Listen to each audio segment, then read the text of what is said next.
Namaste and welcome to another edition of the Bharatvaarta Weekly. Perfect winter morning today in Bangalore here, and kind of the ideal weather to bring you the news and events from the week that was. I have with me your guests Ashish Chandorkar and Srivatsa Subarna. Hey Ashish, hey Vatsa, how are you guys Hey, doing? Gary. Hi, Carrie.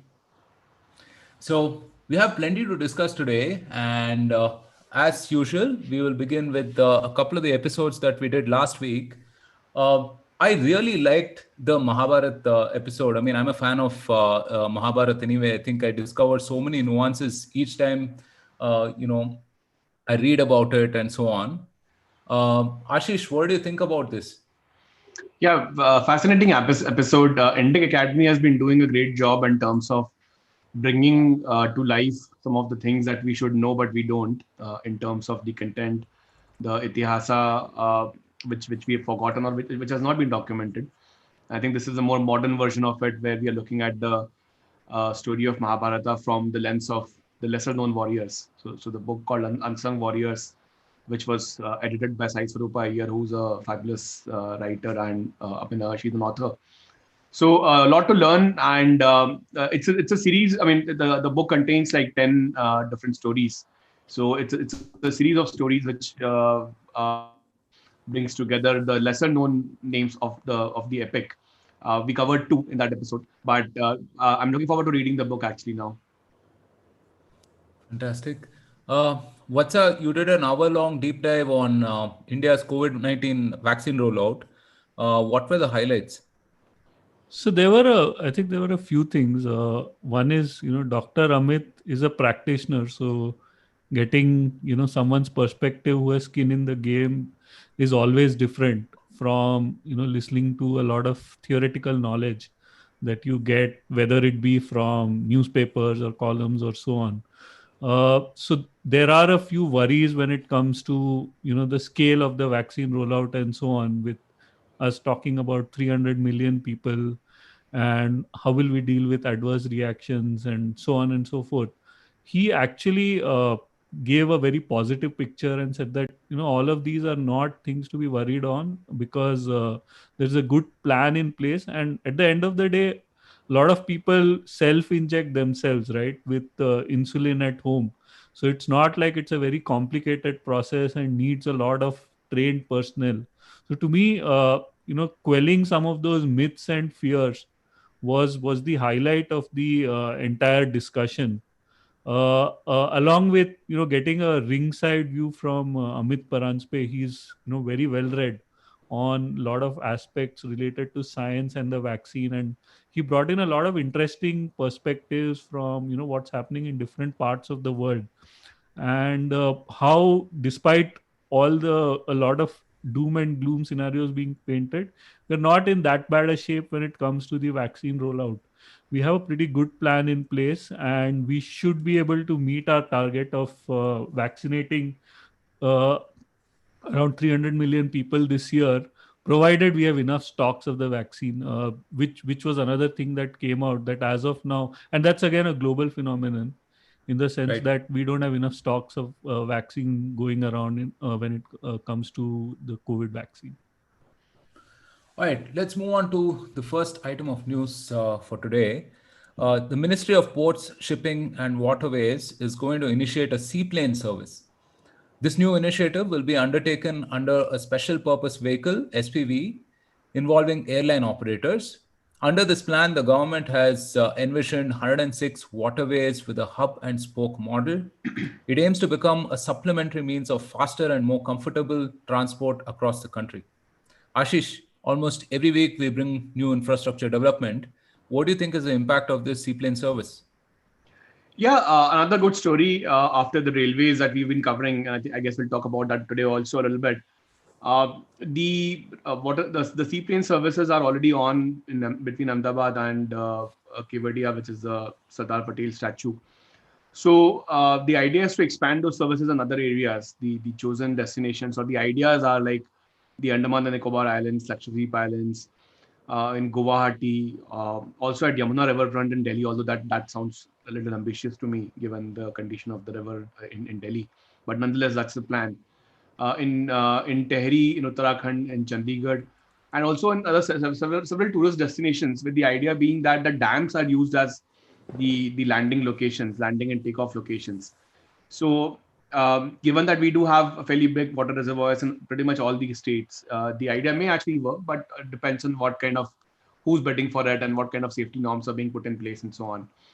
The the idea here is that the lesser known villages, because typically dams will have access to more interior regions of the country. So the lesser known areas, or the less connected areas where people find it difficult to go to the airports or access the highways, they basically then have access to another way of transportation. Of course, the medium kind of limits the capacity, in the sense that these planes are small planes and not a lot of cargo can be transported. But nonetheless, it still creates an option.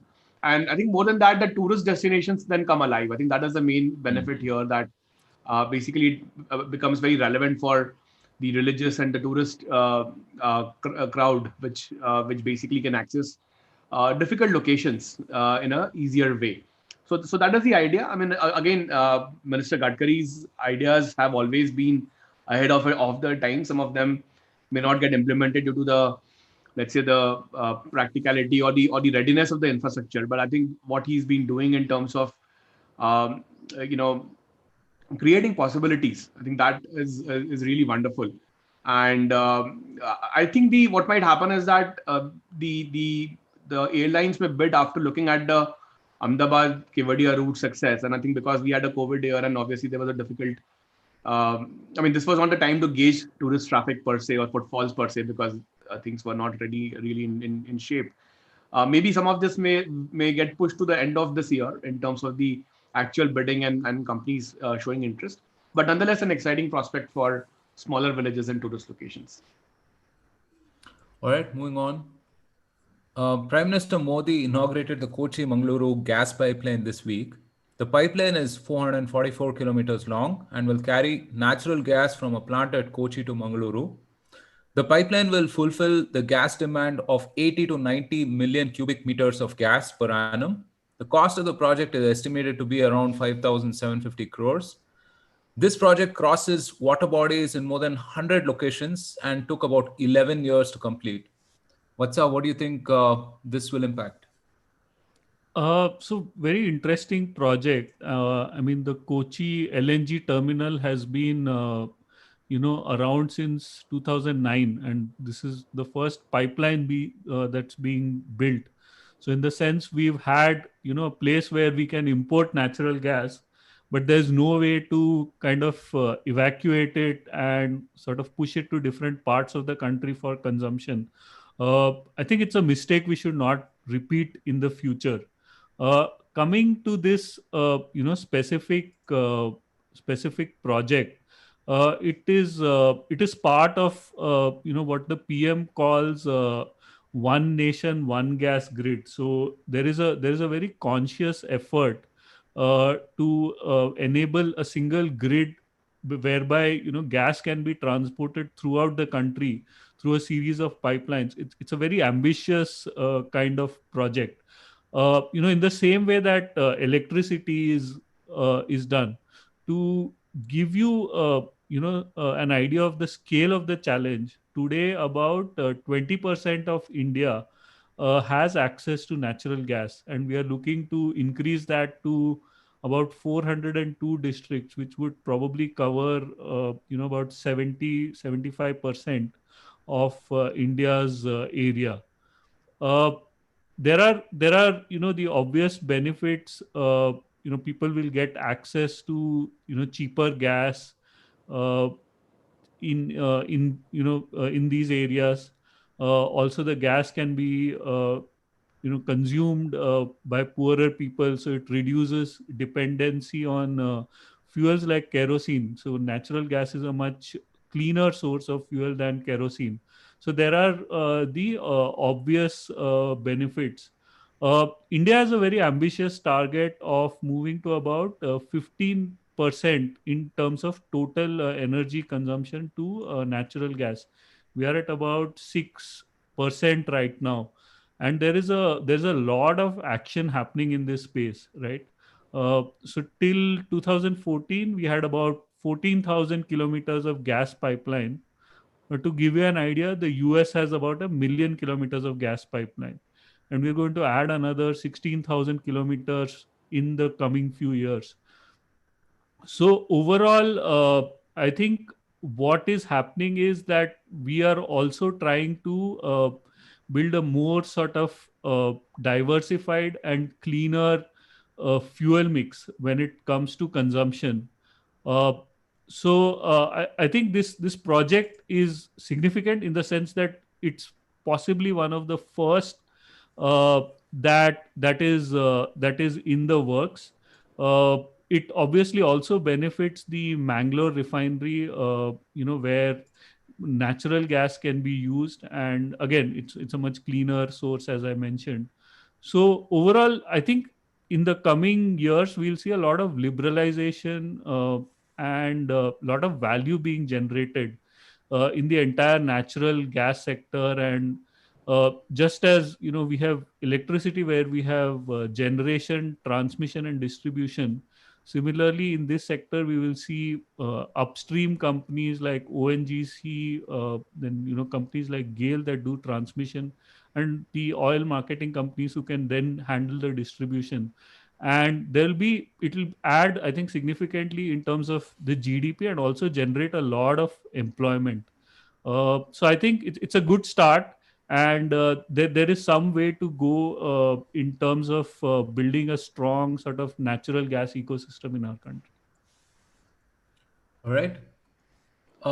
Moving on, Twitter banned President Trump's account, permanently for violation of terms of service. The social media platform deleted new tweets posted by Donald Trump, citing that the president was using the platform to incite violence.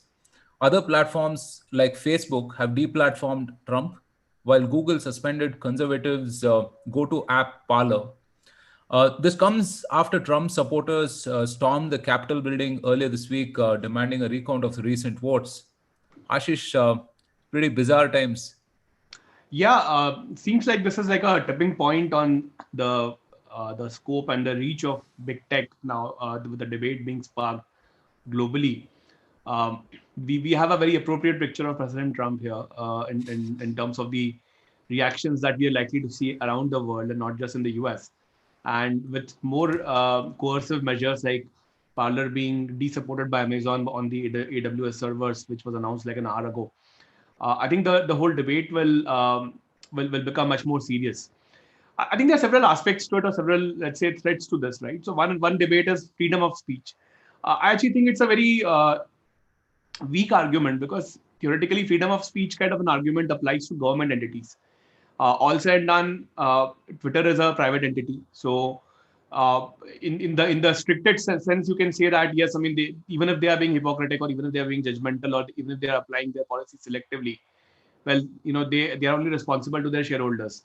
So as long as they think that they are doing the right thing in terms of maximizing the value of the firm, it's end of the day, it's a private firm, right? So I think the whole freedom of speech argument can have a moral or a ethical kind of threat to it, but really it has no practical utility when it comes to applying it to a private firm, because Twitter is not the government. Unfortunately, it has got government-like characteristics now, which is the second question to debate, which is that, is Twitter a public digital utility, or like a PDU as we call it, right, in India? So whether it is a utility or not at all is also in question. Perhaps more so in the US, where the government arms or the communication has always been much more dependent on social media compared to, let's say, India, where things are still evolving. I mean, all said and done, Twitter is largely a narrative setting tool and not really a platform of daily discussions with just about 4-5 crore Indians, or 4-5 crore handles, I would say. May not be the same number of people, could be lesser number of people active on the platform in India as such. So I think the question the governments will have to answer world over is whether Twitter is a utility or not. And if it's a utility, then what kind of a public responsibility it holds, which could be similar to the functions of the government, right? So I think that is a question to be answered or explored by different governments. Which brings us to the next point, which is that if it's a utility, should it be a platform utility, or should it be like treated like a publisher? And the whole debate which President Trump himself sparked by saying that he will remove the safe harbor under the so-called Rule 230 in the FCC laws around how these platforms are treated. The fact is he didn't do anything about it apart from his bluster, which I think probably is also the undoing of his digital existence, that he spoke much more than what he actually did. But I think that question will be debated in each country as to what is the extent of platformization of these tech firms, and where should the buck stop. Now, even if you treat them as a publisher, then you have to actually concede some let's say discretion to them, right? So because when you're a publisher, there has to be some kind of a self-regulation or some kind of following a government let's say rules and regulations as it applies to print or TV media, which is also, by the way, self-regulated, right? They also are not really regulated by the government, at least in India.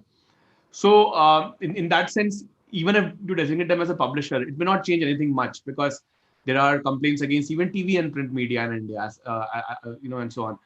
And once you call them publisher anyway, I mean, even if you call them platform, the fact is that the expectation will always remain that they will censor certain types of speeches, right? So, for example, can the platform then be open to create a account by, let's say, a terrorist organization? So obviously, no one wants that, right? So then, but then already brings in the characteristics of a publisher in that sense, because the line is pretty thin where in terms of what censorship a platform should allow without becoming a publisher. I think that's a very difficult one to define in an automatic fashion or in a rules defined way, because these things are very contextual to what's happening on a day-to-day basis. And of course, because tech and narrative will always be ahead of rules and regulations. It's a fact. So you cannot regulate or define rules which may be relevant even 2-3 years from now. So I think this whole debate of where the buck stops and where the buck starts with the as a publisher, this is a very difficult one to really automate and codify, and this will haunt all countries. I mean, it's more than the US. The countries like India or Israel or Indonesia or Brazil, where these platforms are growing, and some of them, I mean, these are the markets which these companies look forward to in terms of owning. These countries will have a difficult time making that decision, which then brings us to the other last point, which is that what are the alternatives, right? Because if you cannot regulate them, or if in a sensible way or in a practical way, are there alternatives available? So I think that, again, alternatives can be at multiple levels, right? So there could be an application layer alternative where you can say that, okay, instead of Twitter, I'll go to Parler. But then what happens when the infrastructure layer bans the application layer, which is happening in case of Parler as we speak, where Amazon AWS is saying that we will essentially not let Parler be online, Amazon and Google. So in that case, the alternatives then have to be at the level of, let's say, the app stores or at the level of the hosting infrastructure and so on. So I think the whole conundrum of going Atmanirbhar, so as to speak, is quite a complex one. I mean, you can start going self-reliant on apps is relatively easier, and we do have that already in India in terms of apps like Tutor, for example, or in the US with Signal, as what became popular in the last couple of days after the Trump ban and the change of terms of conditions for WhatsApp. But I think that part is relatively simpler, but may not be foolproof. Even at the level of, let's say, an app store where Google can selectively ban an app, but let's say another app store allows them. But what if Google bans the app store itself, the entire app store itself, right? So of an independent party. So I think those questions will remain. So basically, even ultimately, unless you hit the core of it, which is the hardware and the software itself, the OS itself. But that's a long journey, and it could be a very impractical and very costly journey for any country to invest in per se. I think the only logical alternative could be like, what Balaji S had tweeted yesterday, which is around having a sovereign app store, to say that a country can basically create its own apps hosted inside the country, data residing inside the country with no access for big tech. And even if it doesn't solve, or even if it does not mirror, let's say, the functionality or the openness or the network effects of a Twitter or a Facebook, at least there's a national alternative available, right? So I think his suggestion was very practical, that just go and copy whatever these guys have done, create an app which is functional, and then let people just signal to people that they need to migrate there. So maybe perhaps that's the way to go. But I think it's a much larger question, which is unfortunately very urgent at this stage. I'm not so much concerned about the election in India, which a lot of people use as a marker for 2024. I think this is a much bigger problem, which will haunt generations to come, right? So I think it should not be linked to the next election per se, but it is something to think about for the government of India and for the governments around the world outside of the US. Yeah, it's a very comprehensive overview, Ashish.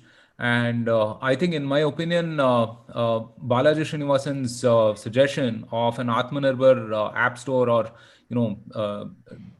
own indigenous digital capabilities, is like it's the tipping point at this point of time, right? Because who would I trust with regulation? Who would I trust with any kind of discretion? Would I trust a platform?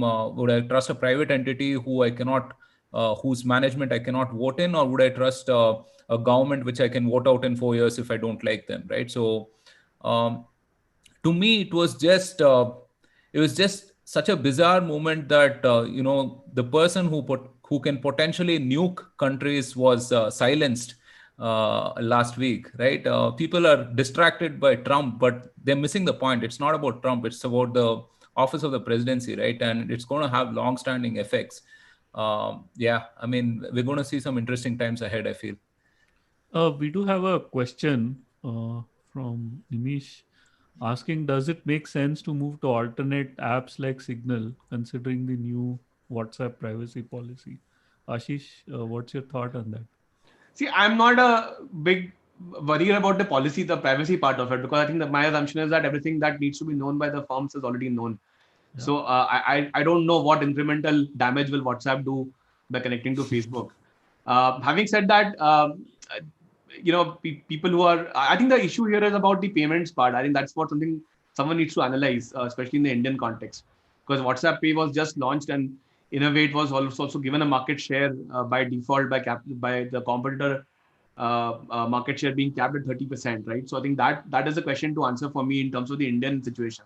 Otherwise, in terms of reading contacts or phone numbers or history, browsing history, I mean, I'm pretty sure all tech giants already have it. They already do it, right? Yeah. So I don't know. Yeah. Actually, I mean, a question to both of you guys, right? I mean, I mean, we can do a whole podcast on this, and we should. I mean, is this the end of this whole libertarian free market fantasy that we have seen for the last 20 years or so? I don't think so. I think see, the thing is, whenever anything happens, the people who are at the fringe, so to speak, their positions become harder. So you might actually see them come out and say that, this is what we were worried about. There's going to be more monopoly and so on. The government, this is all backed by the government, which is why we should have less of government and more free market. At least that's my view. And the other extreme will also take a similarly an opposite view, saying that big companies are getting bigger. The man on the street is being left out and so on. So I think we'll see both positions kind of hardening even more after this. I will just say that the whole debate and just one thing, and actually they are so small in number that their views actually don't matter in the larger context.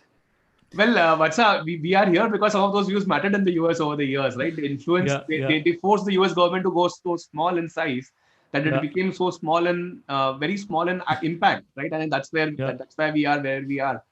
I actually think that the people who think that culture, culture, technology, economics are upstream of politics should reassess their views, and politics should take more center stage. That would be my summary of the situation. All right. Wow, I think this is the longest segment we've ever had on the weekly. We have plenty to cover, so I'm going to move on really quickly. The emergency approval for COVID-19 vaccines sparked a political controversy, sadly. The indigenous Covaxin vaccine developed by Bharatvaarta and the Covishield vaccine developed by the Serum Institute were approved for use. The efficacy of Covishield was 70.42%, while Covaxin is, in quotes, is safe and it provides a robust immune response. However, the vaccines haven't completed the phase 3 trials. Political leaders such as Akhilesh Yadav called for a boycott of the vaccines. What's our quick thoughts? Yeah, I mean, very unfortunate in the sense that even a vaccine is now politicized. See, there were some reasons to be worried about Covaxin maybe a couple of weeks ago when, a person who was part of the trials passed away, unfortunately, after 10 days. But they've later on found out that it was due to a sort of cardiorespiratory failure because of poisoning, and that has been clarified.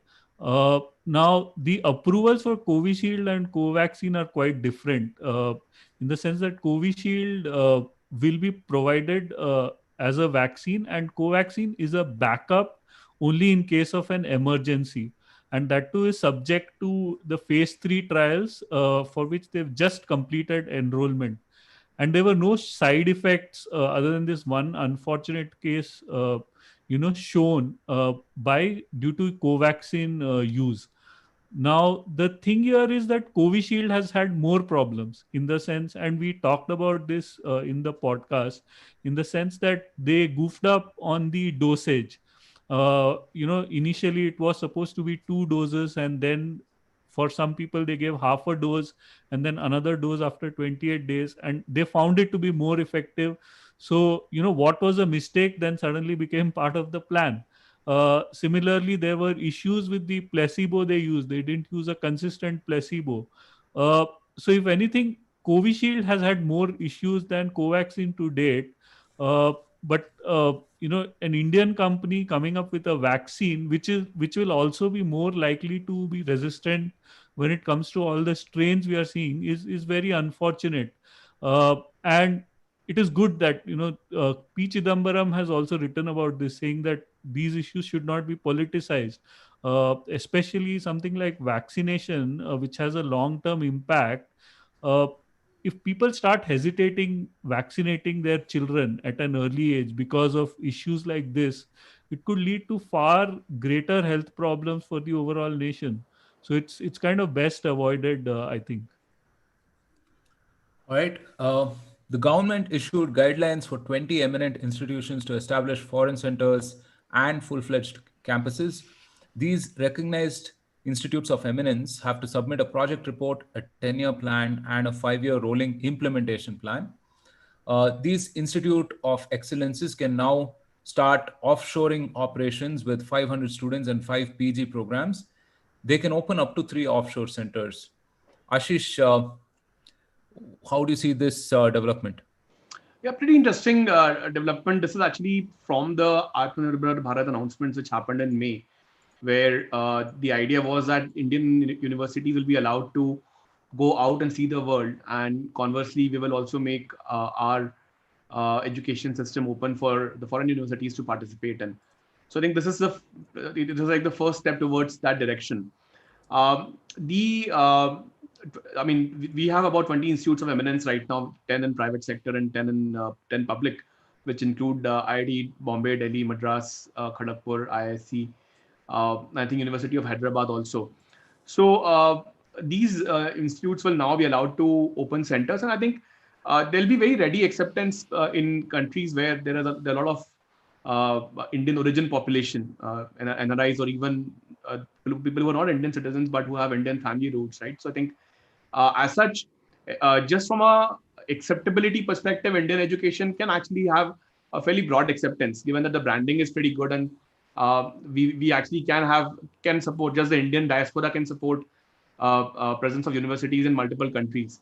So of course, in this case, the idea is that there'll be a gradual shift or gradual opening up rather. So they can have maximum of 3 offshore campuses in 5 years, and not more than one per academic year. So this is more like a trial which has been allowed.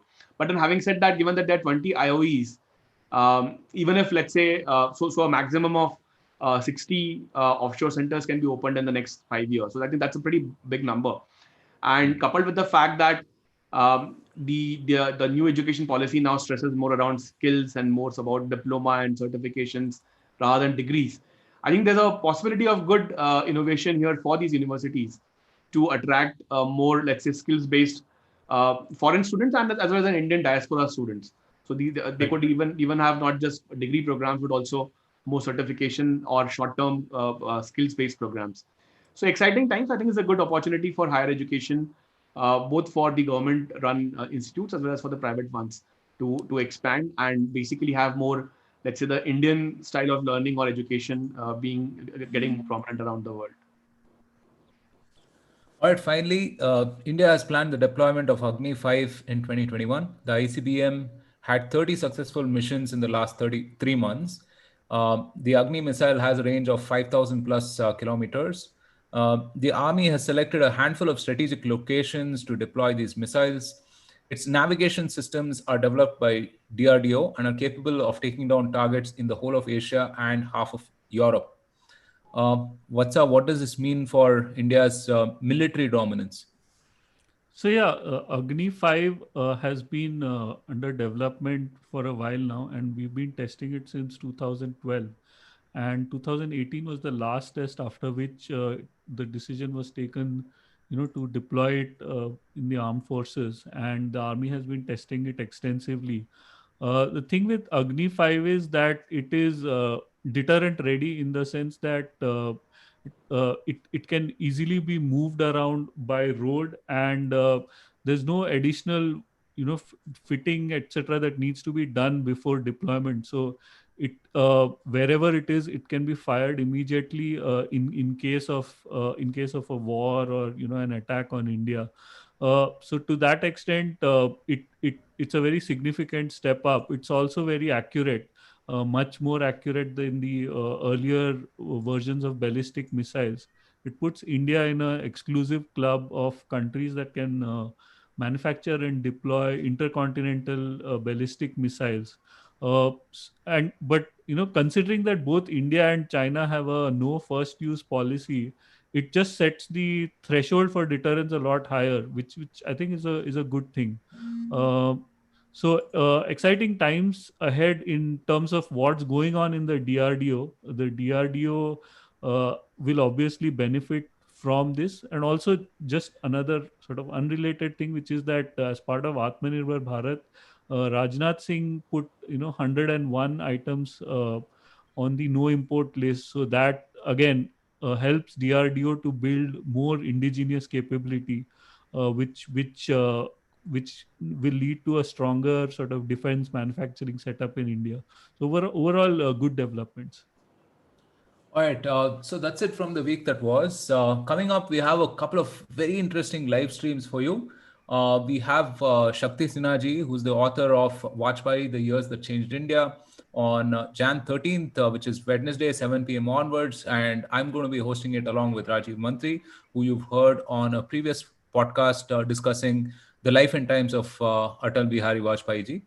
Also, we have Sri Rajiv Malhotra talking about his latest book, Artificial Intelligence and the Future of Power. That is on Thursday, and it will be hosted by Vivek Khaitan, who you've heard before, and myself. This is on, again, as I mentioned, Jan 14th, Thursday, and will start at 7:30 p.m.